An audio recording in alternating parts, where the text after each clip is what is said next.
지난달 서울 아파트 하락거래 비중이 40% 밑으로 떨어졌습니다.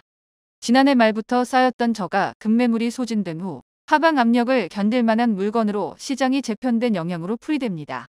11일 부동산 중개 플랫폼 직방이 국토교통부 실거래가 공개 시스템에 공개된 아파트 매매 거래를 분석한 결과 2월 상승거래 비중은 43%를 나타내며 하락거래 39%와 비교해 소폭 증가한 것으로 집계됐습니다.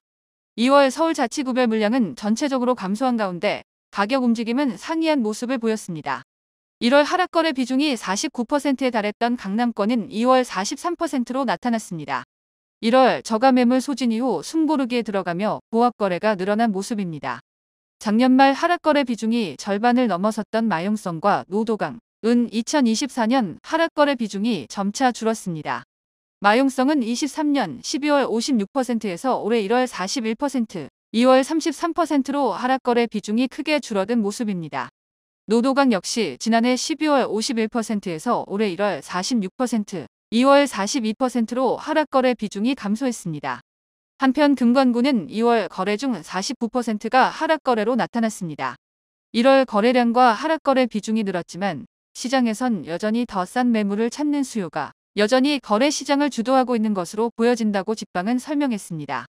주택담보대출 금리가 지난해 10월 4.56%로 단기 고점을 찍은 이후 12월 4.16%, 올해 1월 3.99%로 빠르게 낮아지면서 대출금리에 대한 자금 부담이 다소 줄었습니다.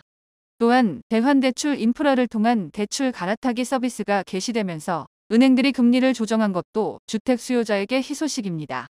직방은 1월 거래량 증가 이후 2월 다시 거래량이 줄긴 했지만 서울 전체의 하락거래 비중이 줄고 상승거래가 증가한 것도 시장에 긍정적인 신호가 될 수 있다면서도 전반적인 하락거래 비중 감소가 아닌 지역별 저가 매물 소진 이후 숨 고르기로 보여지고 일부 지역은 여전히 저가 매물이 거래 시장을 주도하기도 하고 있어 시장 회복으로 해석하기엔 역부족이라고 설명했습니다.